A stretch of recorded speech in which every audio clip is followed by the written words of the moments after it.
Joelina and our guest, Dr. Atienza and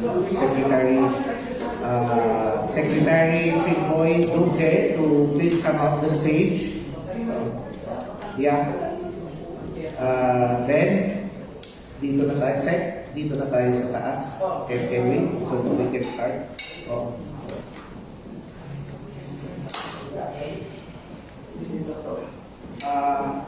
On the way. Wala kasi ngayon.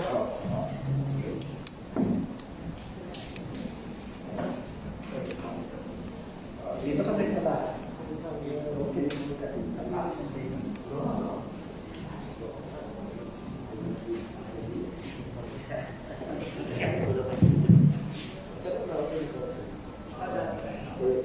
Yeah. Good morning, everybody. We will already start our forum this morning. Ang discussion natin will be a little bit of a twist, no? Because we will be discussing light moments ng mga heroes natin sa more than 2 years na COVID fight natin. No? Unfortunately, yung isang guest natin, si Dr. Ted Vergosa from the IATF, no? Cannot make it this morning kasi he tested positive sa COVID and he's right now on quarantine. Pero pinaparating ni Dr. Vergosa yung briefings niya sa mga kaibigan natin sa media.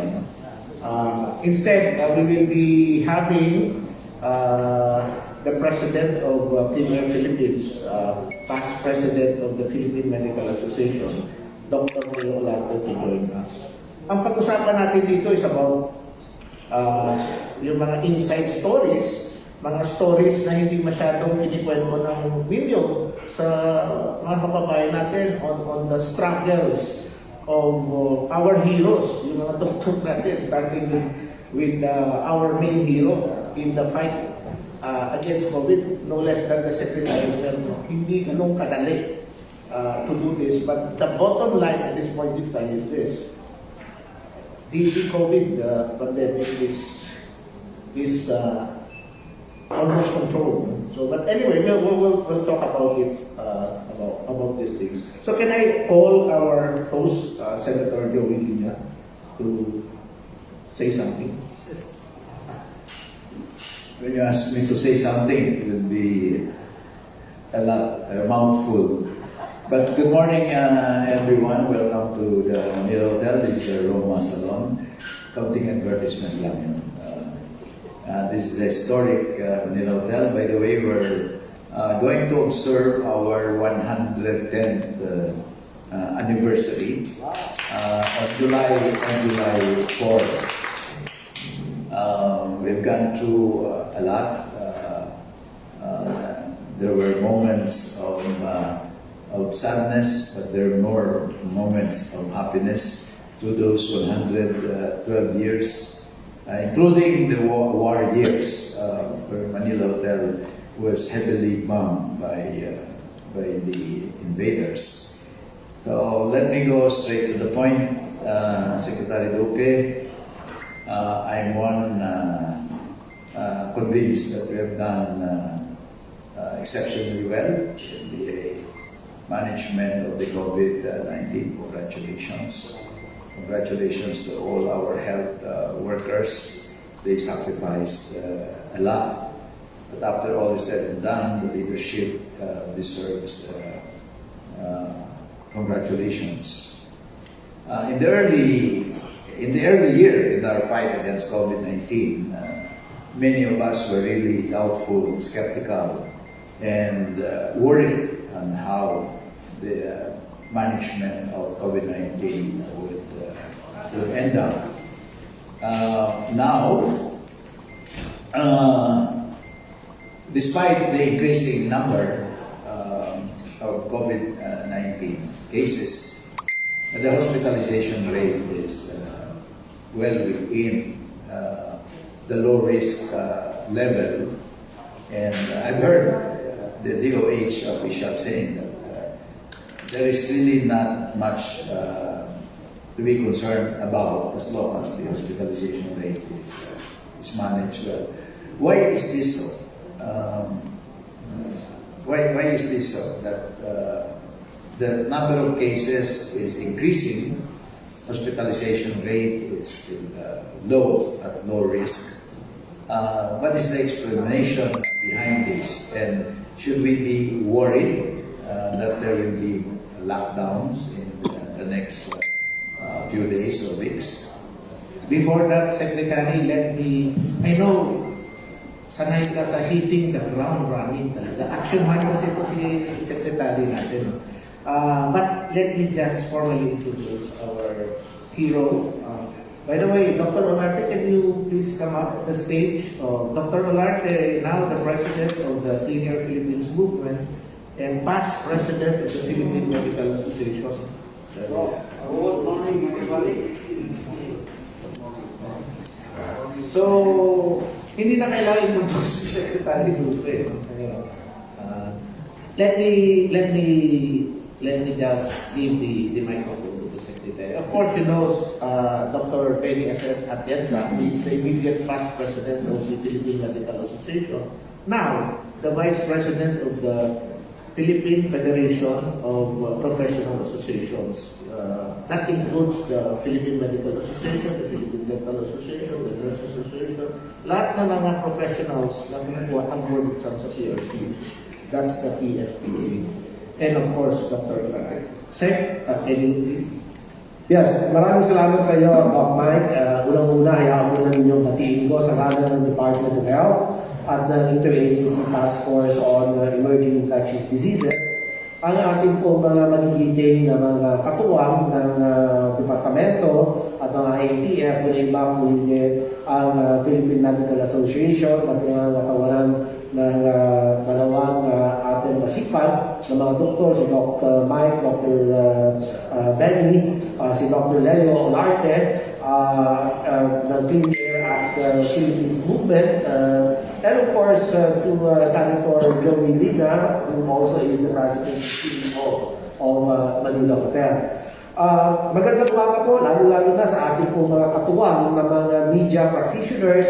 Ako po ay nagpapasalamat at hindi po ibinabahagi ang mahalagang oras ninyo para pakinggan ang aming po mga issues na tatalakayin. Ito na nga, nagkawag-bawag na tayo. Ang Duque administration will soon end its term, 12 noon of June 30, and that's 2 days from now, no? Thursday. So, magandang mapag-usapan natin ang mga bagay-bagay kung ano ba ang kinalabasan ng pandemic response ng ating gobyerno. Sagutin ko lang yung mga tanong ni Senator Joey, no? Yung tama po na hanggang ngayon, we are already enjoying the alert level 1 status of our COVID situation. And in terms of case load, yung mga kaso natin, although may mga upticks, no, hindi naman siya mahalintulad doon sa 35,000 cases a day yung kasagsagan ng ating Omicron surge in January. No? Galing tayo ng Delta surge, bumagsak siya October, November, December, akala natin ay nakawala na tayo, no? Sa COVID, only to find out sumipa uli, Omicron variant naman. Natapos ang Delta, Omicron naman ang sumunod. So para Omicron variant, ito ang sakit din mild. No?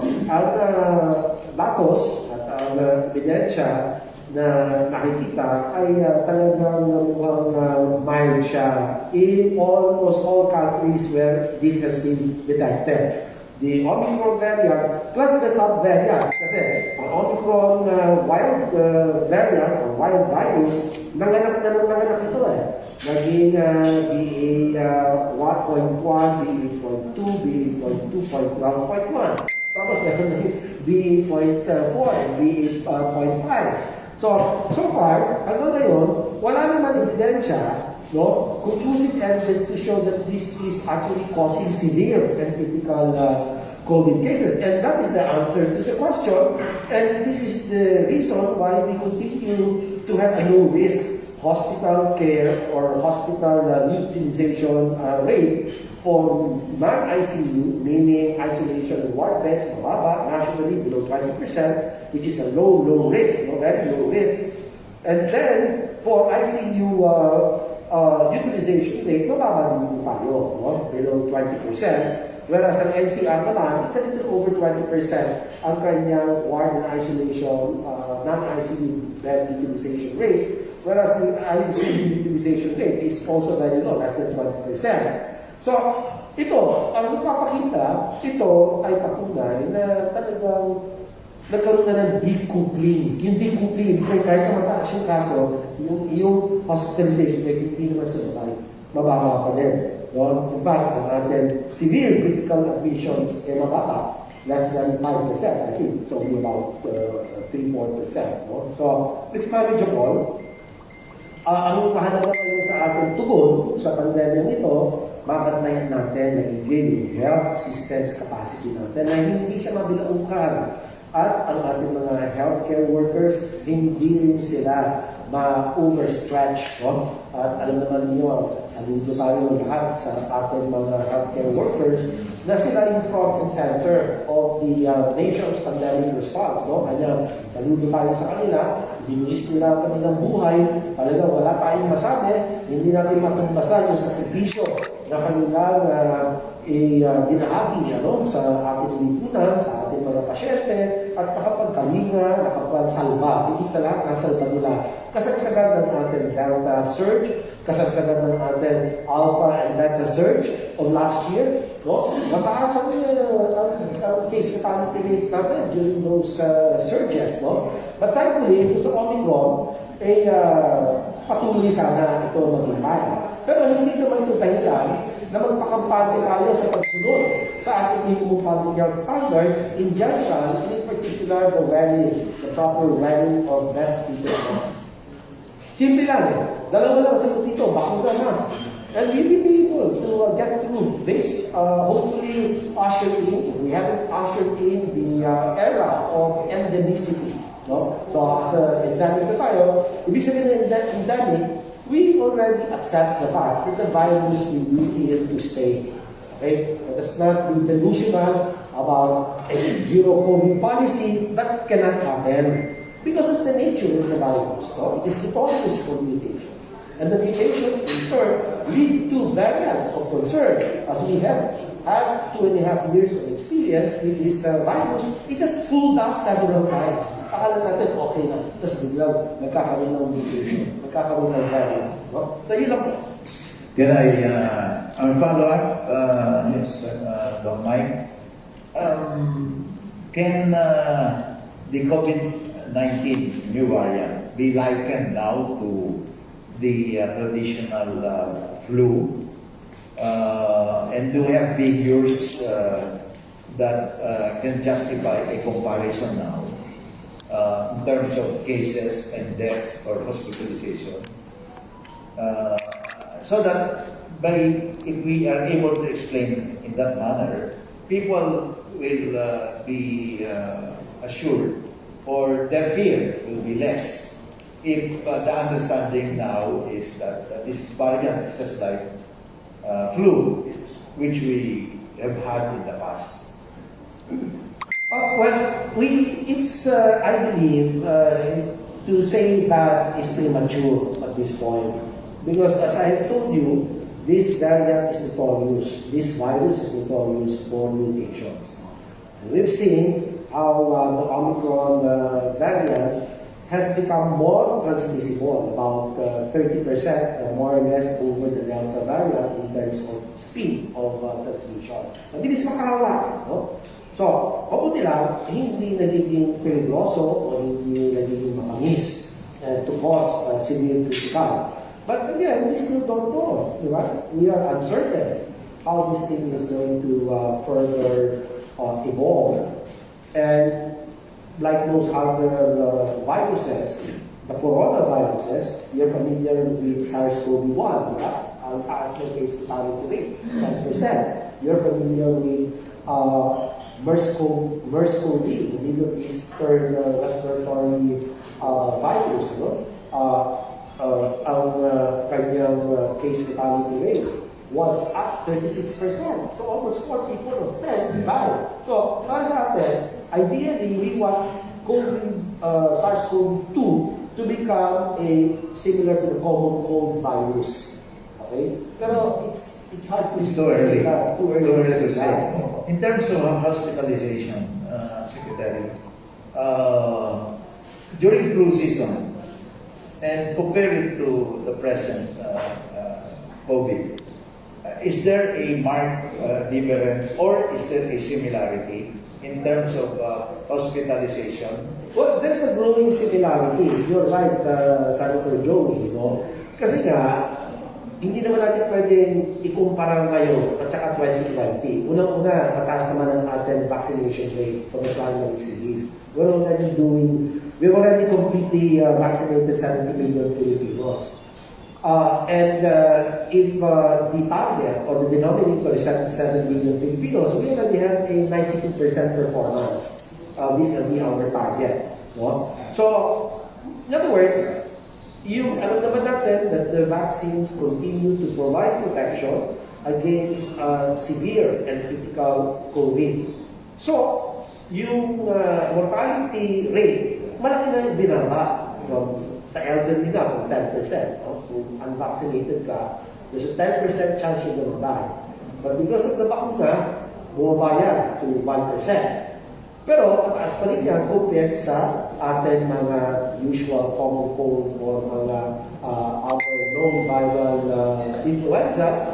So, but maganda rin, isa sa mga hits and not miss hits ng administration is that nakapasok din natin ang mga new investigation ng antiviral drugs. So, alam naman natin yan. Tocilizumab, Remdesivir, Paxlovid. Ang dami, no? Mga nabigyan ng EUAs, Emergency Use Authorization. Nakatulong din yan to prevent mind from deteriorating into severe and critical COVID infection. And because of this, because of vaccinations, because of the social curbs, yung minimum public health standards, bumaba na yung ating mortality. In fact, ngayon nga, halos for June 1 to 26, parang halos wala na every day, wala ka na report of deaths. No? So, aking bagay nito, tama ka. I think it is a reflection of your very forward, looking view, no? Na ideally, the SARS-CoV-2 will become like a common cold. But today, that is more of a wishful thinking. So we have to wait for more data. Yeah. Well said, Secretary Duque. No? And sabi ko nga, the frontliners, the health frontliners, ang pinaka-front dyan is the DOH under your. And to call a spade, no? Ang sinabi mo kanina is vaccine, bakuna, face mask, because the virus has tendency to mutate. So basically, yun yung basic na message talaga na kailangan natin i-relay sa mga kababayan natin. That the virus is still here, and vaccine, face mask, ang pinaka-importante at the minimum second, no? May kasabihan naman tayo na it takes two to tango.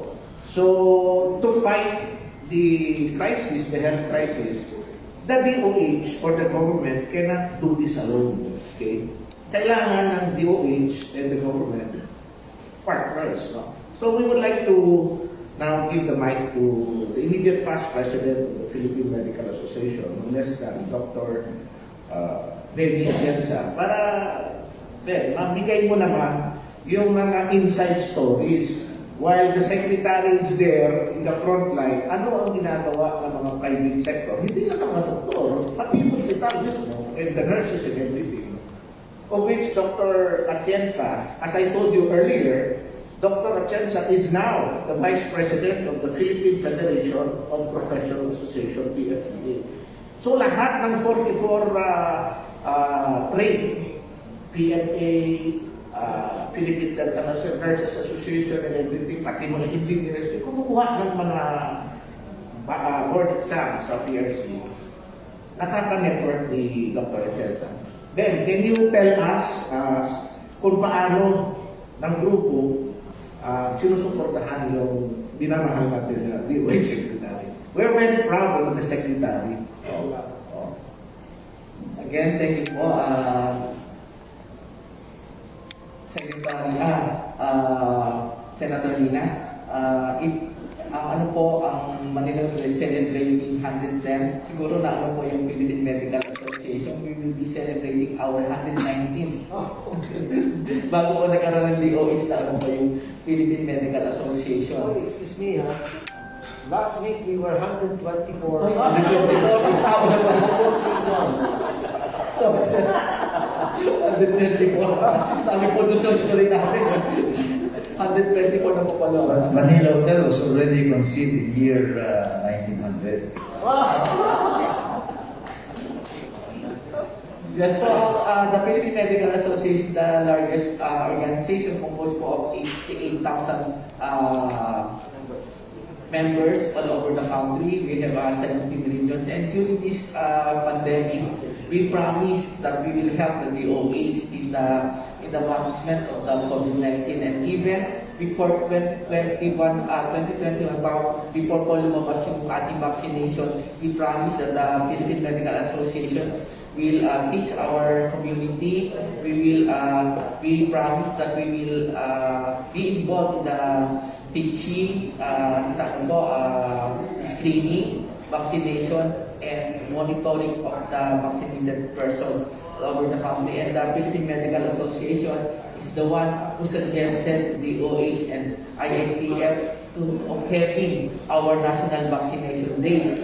And it was launched po November with President Olarte. At napakaganda po ng outcome ng sinadjust namin. And nandun po si Secretary Duque. And we reached po 2.7 in a single day na nakapag-abunan po tayo. This is very timely kasi noong November po, doon po nagkaroon ng 6 cases po na confirmed ng Omicron. In that time, bago po tumas yung nagkaroon tayo ng Omicron, dumami, ay marami na po tayo na bakunahan ng first dose, then second dose, after 4 to 6 months, marami tayo. And this is one of the reason bakit po yung Pilipinas ay ngayon ay pinag-anin po tayo. Binigyan po tayo ng importansya ng WHO, and WHO said that the vaccines save more than 20 million deaths around the world due to vaccination. And for me, this is very important thing. Ako po na bigyan ng 2 dose ng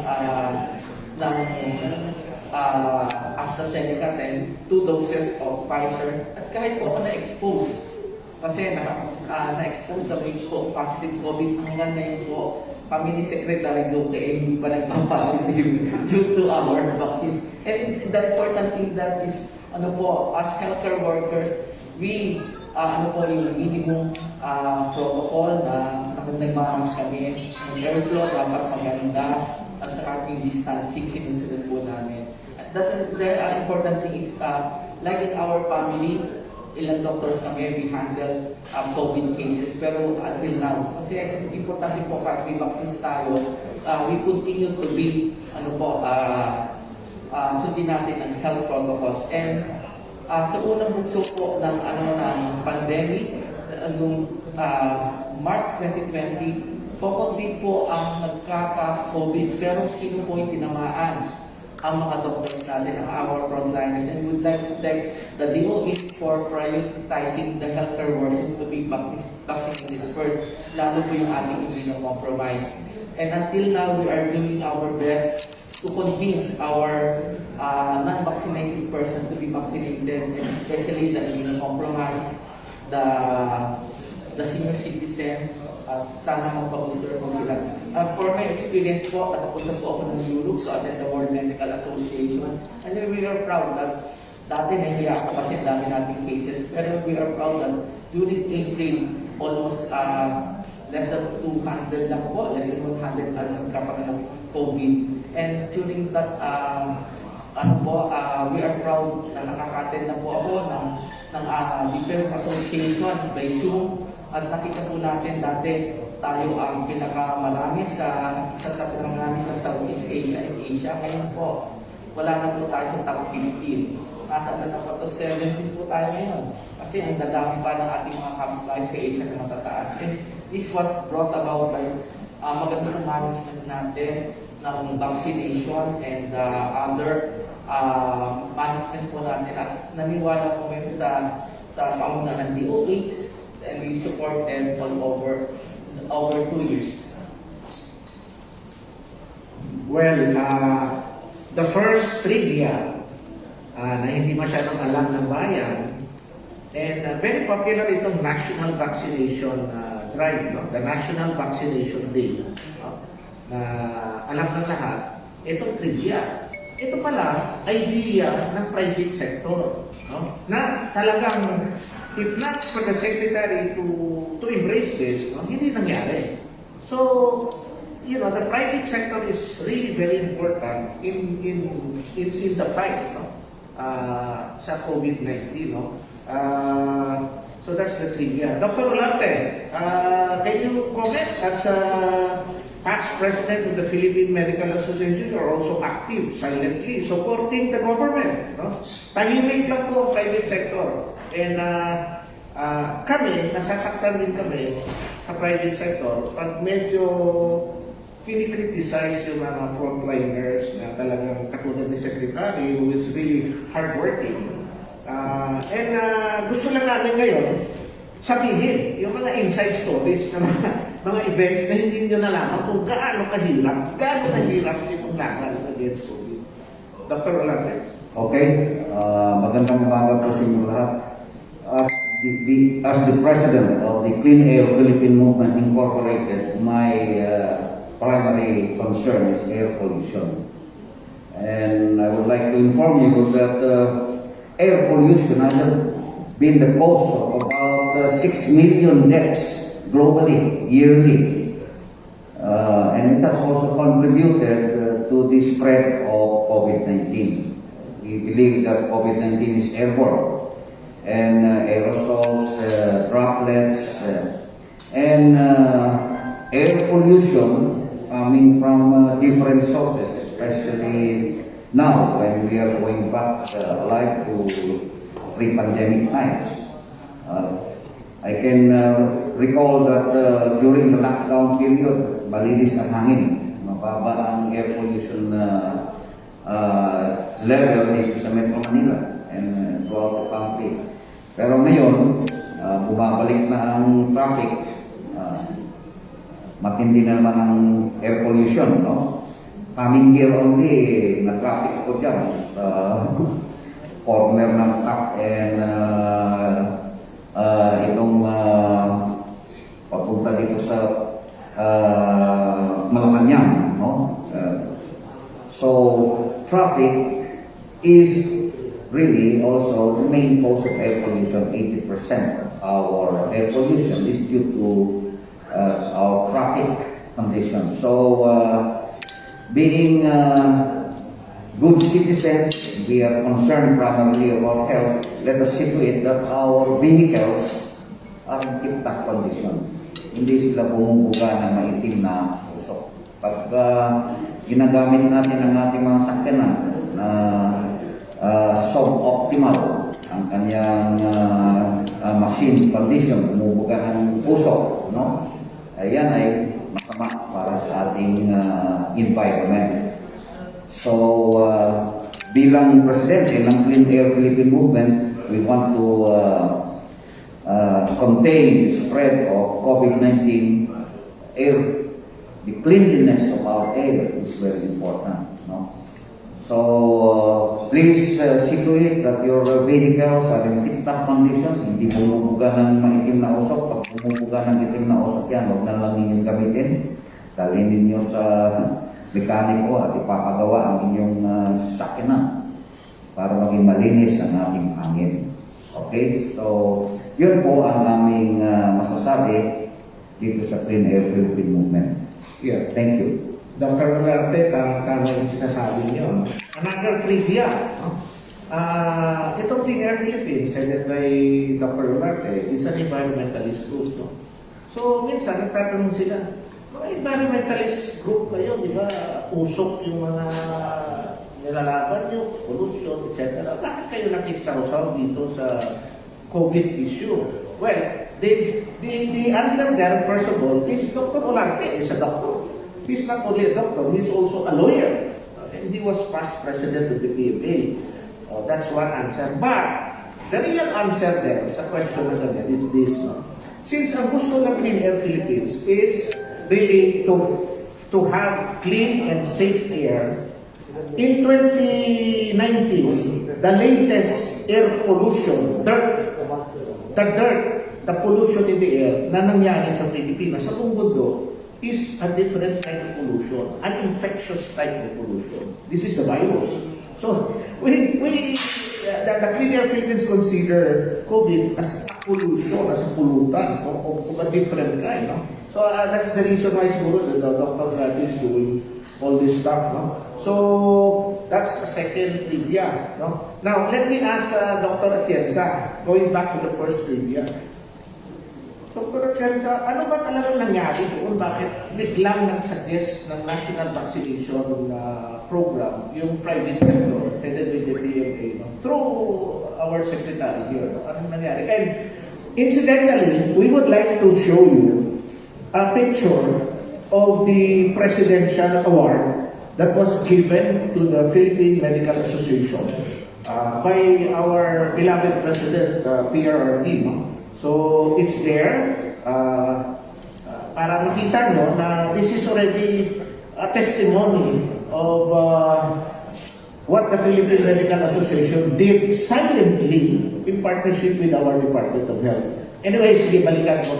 Ano ba mga nangyari? Bakit nagkaroon ng gano'n? There was a meeting, then a certain officer of the PMA. Can you really?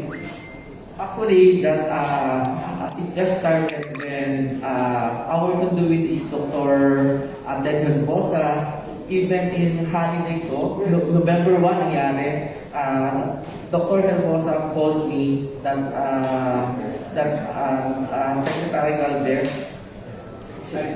and Secretary Duque wants to meet us para nga sa mapag-usapan how can the private entity like PMA can help in the vaccination. And during our meeting, we have our 17 governors from different regions of the PMA. And alam pa niyo, during that time, morning, sinabi, at 1 o'clock, we gathered 150 of our Lupon Society presidents and governors at that meeting. Holiday po yun. And nandun po si Secretary Galvez, and one of our governors suggested, bakit hindi natin ibalik ang National Vaccination Day? Kasi, di ba, meron tayong vaccination day para sa mga bata. Sabihin natin, para lahat hindi magtatrabaho that time, lahat ang iintindihin natin, yung week na yun, ay ang pagpapabakuna. And we suggested with Secretary Duque, Secretary Galvez, and IITF na i-consider to. And napakaganda ng response kasi naano namin ang lahat ng compound societies around na. Kasi hindi po gagana ang vaccination center in area kung walang doktor. Kasi kami po ang nag-i-screen, tapos sinulungan po yung pag-vaccinate ng ibang members ng PFPA, mga nurses, mga midwives, at napakaganda po kasi ang national vaccination days natin talagang pila-pila po, like ginamit po natin in schools, mga malalaking malls, yung may large may mga large vaccination areas, at nakita natin ang partnership ng LGU, ng mga professionals, health professionals, ng DOH, coordinated po, even, ano pa rin yung magdadala ng ating mga bakuna sa mga centers ay mga sundalo, kaya well coordinated, at nakita natin,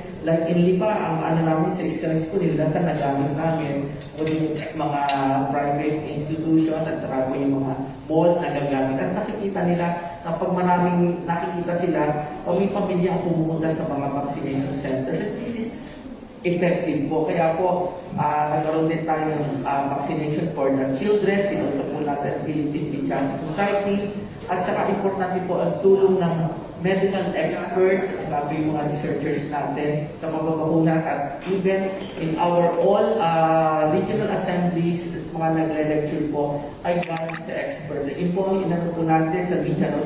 Maliwala sa experts palagi po lalo sa pagbabakuna. Nakatulong po ito and even ngayon po pinayagan na po ng DOH at sa ating po na magbigay na rin ng pagbabakuna ng booster sa ating mga clinics, specialty clinics at saka po dun sa mga industrial clinics kaya at saka sa mga pharmacy. Kaya available na po yan. Nasa sa atin na po na magpapakuna tayo at magpa-booster. Kaya napakalaki po ng role ng partnership ng DOH sa IDF sa ating mga private organization.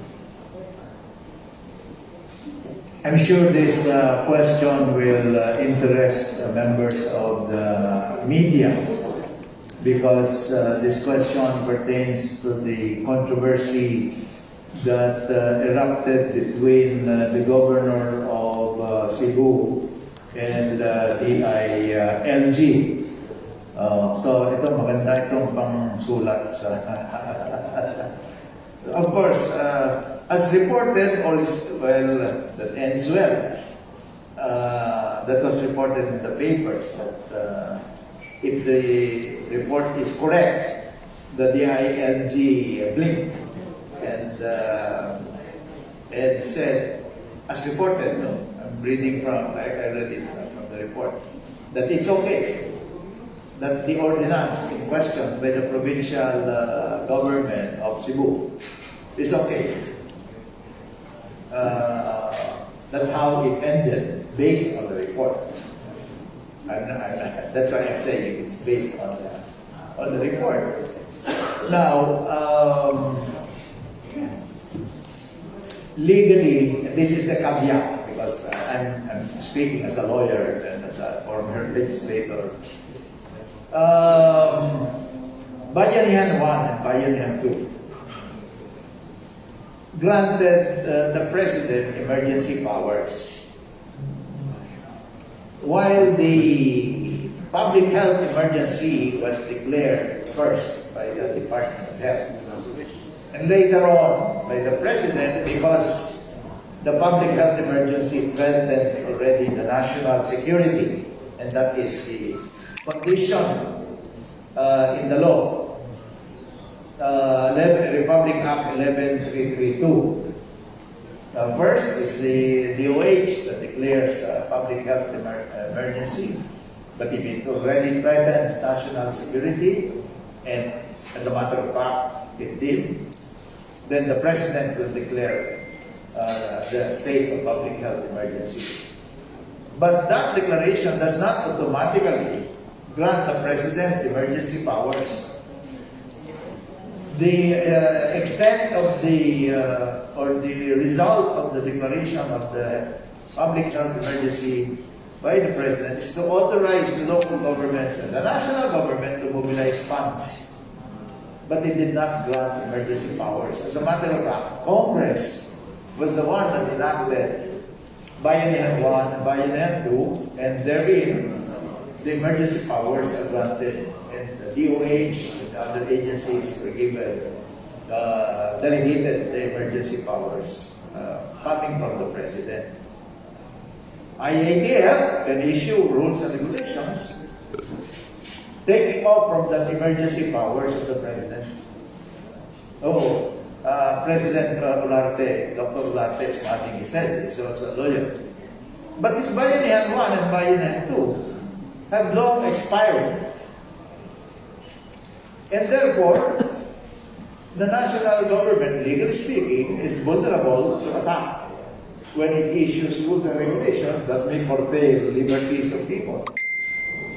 Liberties of people can be curtailed with the President exercising emergency powers.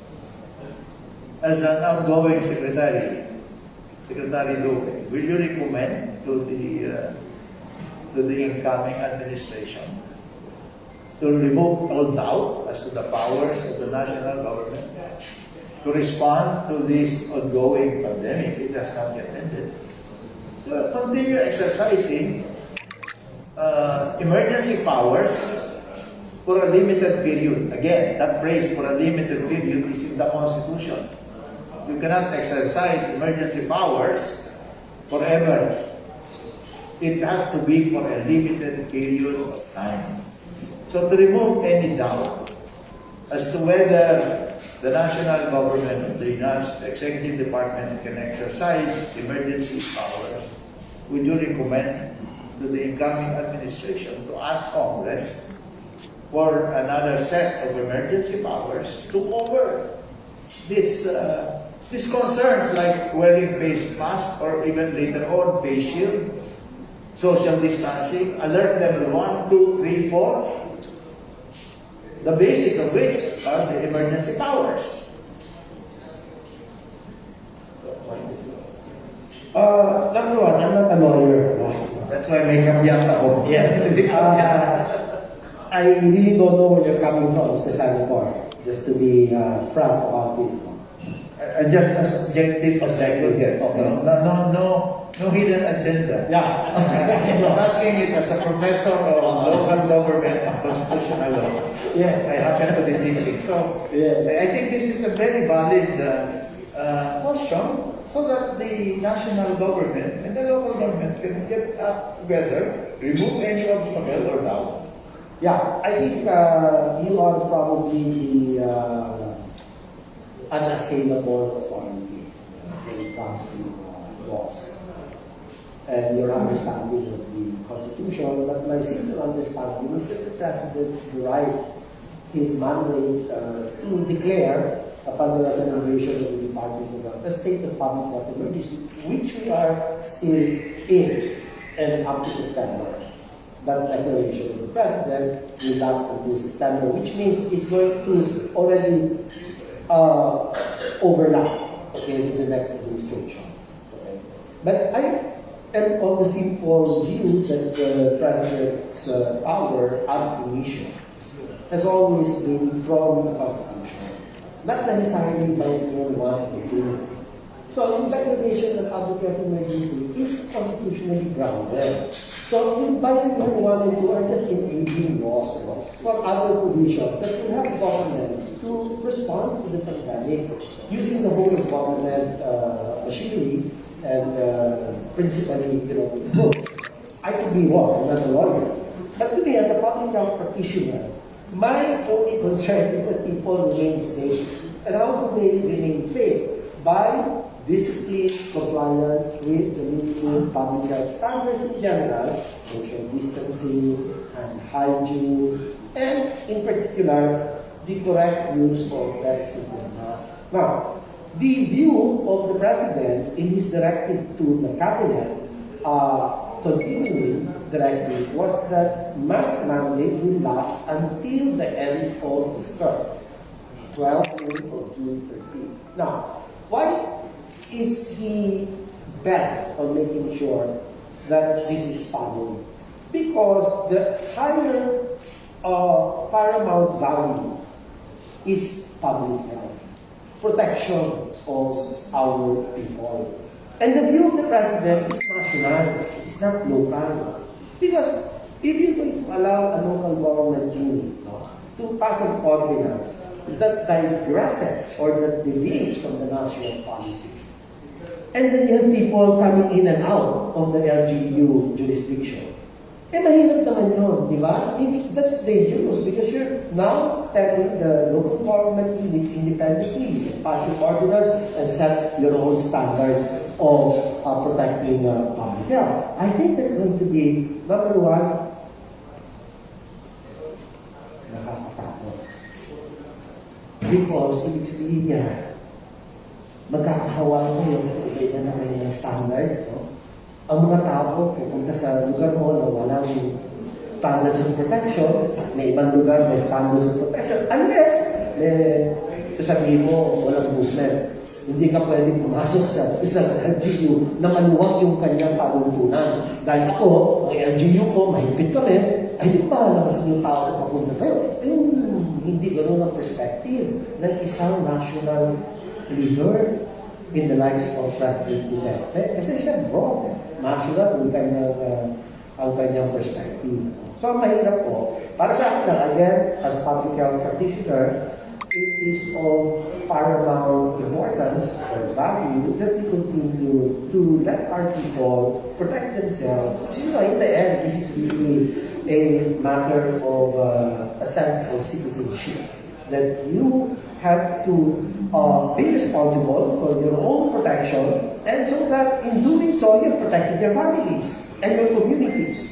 So it becomes a collective effort, and it cannot be individualized.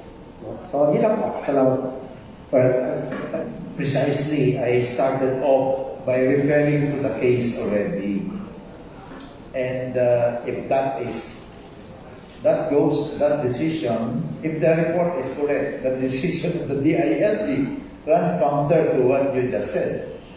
Because the net effect of that decision, if that is correct, I mean, if it is as reportedly printed in one of the national dailies, then every local government can now issue an ordinance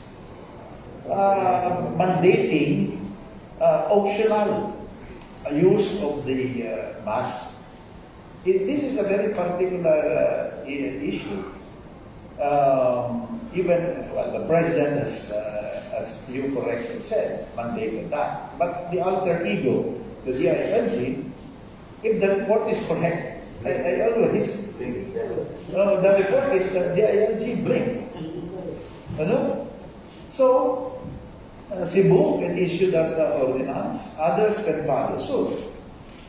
That's why I was saying a while ago, and that to remove any doubt, because declaration of public health emergency does not carry with it the grant of emergency powers. In the Constitution, it's very clear, emergency powers have to be granted by the President in case of war or national emergency for a limited period to address the emergency. So to remove any doubt, because the emergency is still there. However, the law expired. Yeah, but that's not a law. An EO is not a law. A law is one passed by Congress.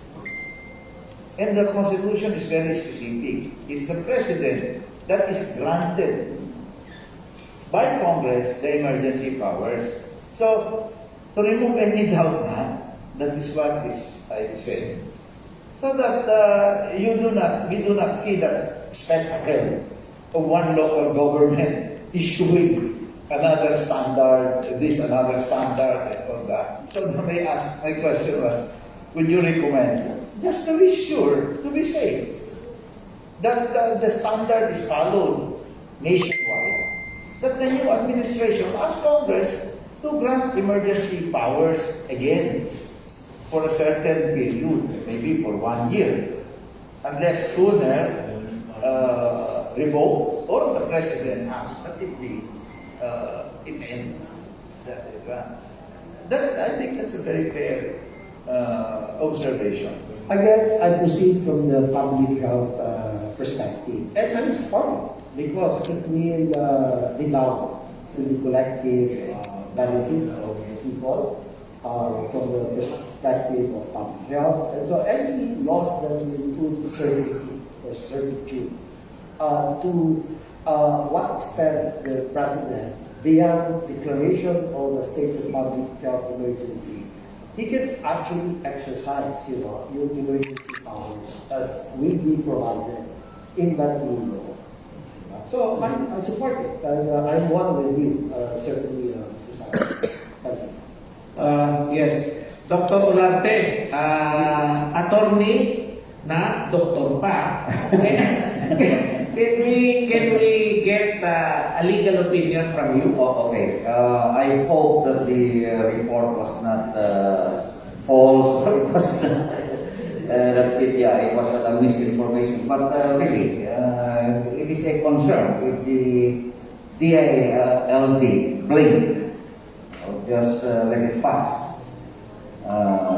Despite the fact that it was a clear violation of the IATF policy, then that is really something that is of concern, serious concern, that an LGU can flagrantly violate a nationally instituted directive or policy to be followed, and that is in case of wearing a face mask. So, if that is the case, then the DILG should be asked by Congress to explain why did you blink? Why did you let it pass when clearly the provincial government of Cebu violated flagrantly a national policy of wearing a face mask? Now, if I were the one asked whether or not whether to recommend to the next administration or to Congress the passage of an emergency power for the president, I think I would not. I'd leave it to the next president and his cabinet members and his advisors to determine what is the best action for their administration. But to me, although there is an increase in the cases of COVID, it's not really the one that should be of great concern and can be a basis for another declaration by Congress of granting the President emergency powers. There is a very delicate balance between health, public health, and economy. We are in a quagmire. We are in an economic recession. The dollar is already 55 pesos to $1. Although the OFWs are very happy about it, the common tao really will not be happy if we have this economic quagmire that we are now in. So my view is that the DILG, if it is correct that it blinked, should be asked to explain. They should really follow the national law, the national policy. Well, ang ganda ng discussion, no? So, light, tapos nagiging a little bit serious, no? But anyway, going back sa PMA, no? We would like to ask our good secretary here sort of an update sa partnership ng private sector at sa government sectors, specifically on the National Vaccination Day activity na sinimula, no? Under your leadership. No? Ano ba ngayon yung mga updates na pwede natin i-report sa bayan sa vaccinations natin? Well, first of all, I am pleased to inform our people that as of latest count, we have a little over 70 million Filipinos who have been completely vaccinated with the primary series, no? And that's about 92% thereabouts, no, of our target of 77 million Filipinos. The private sector is an important building block in the national rollout of the national vaccination program against COVID. And so we congratulate the private sector for the substantive role that they play or assume in terms of outcome of our vaccination rollout. But we continue to solicit the support of the private sector, in particular the desire to expand booster dose coverage, which remains to be a difficult challenge. The first booster dose as of last week was only about 24% coverage. NCR has relatively the highest booster dose coverage. that is important because NCR is a major economic region or engine of the country, and it is best that our people in this NCR are protected for extended period of time, which the boosters provide.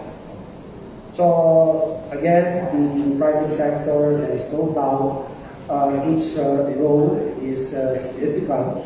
Whatever outcomes we have today in terms of addressing the pandemic, the private sector participation is very much evident, if not powerful. So we thank them and we continue to ask them to support us to further work on the more difficult challenge of scaling up our booster dose, increasing our booster dose coverage. So yun lang, but in the whole area of prevention, detection, isolation, treatment, reintegration, vaccination, private sector has always been with us, side by side, shoulder to shoulder, and we would have not been successful without the very important role of the private sector. The Philippine Medical Association in particular, we had, after the Res Vacunas Butica, we had the Res Vacunas Agritica, again with the collaboration of the Philippine Medical Association, and they called upon all the physician members of the PMA precisely to support a more vigorous, a more, I would say, significant push for people to access more vaccination sites, and they offer the clinics. So again, kudos to the Philippine Medical Association for all their support. Yes, yes, sir. I have another serious question. Well, the intention, Make our day. Mr. Secretary and fellow members of the panel, the intention here is just to bring out some matters that may not have been considered in the past, so that moving forward, if these ideas are accepted, then that will be good for all. That, as I said, this is more academic than anything. I wrote about this matter, the question that I asked, in a column in the Manila Bulletin, that actually the IATF should not have been the one on top of the COVID-19 response. It should have been the DOH from the very beginning. The IATF was a creation of an executive order in 2014.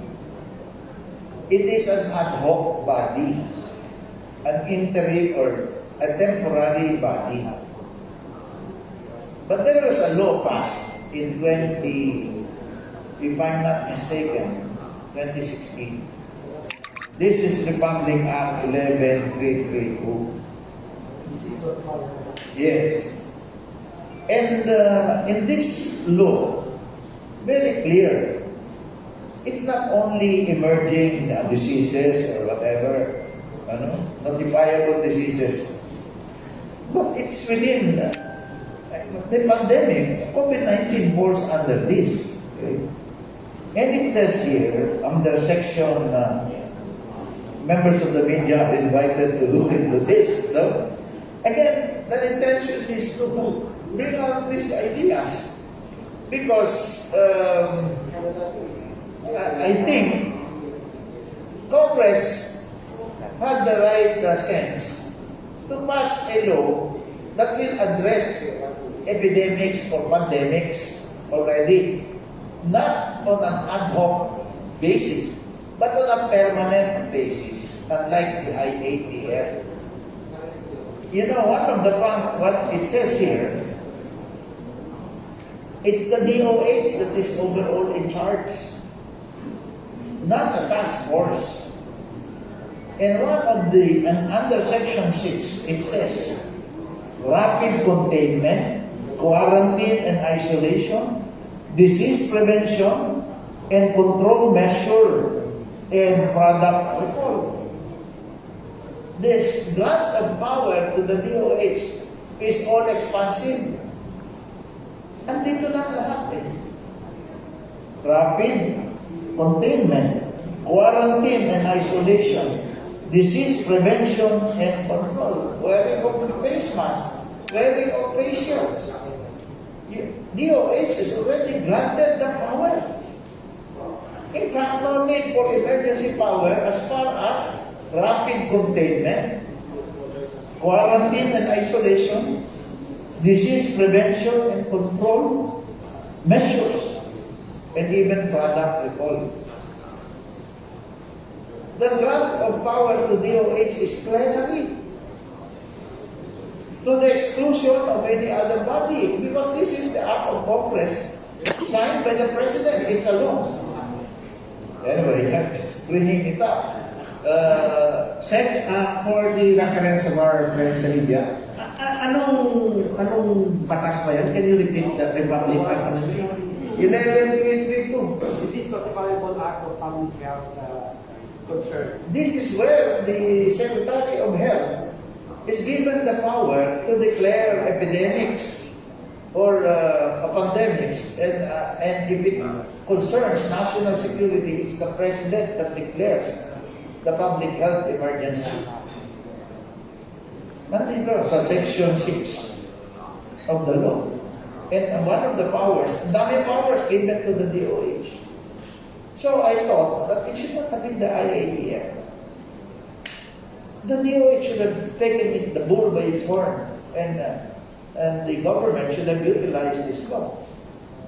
Now, if this law needs to be amended, improved upon, because no law is permanent, it has to meet changing situation, this can be further amended so that the permanent nature of the mechanism is in place. And it's the DOH. Wala nang iba. Anyway, Secretary, I wrote about it in a column.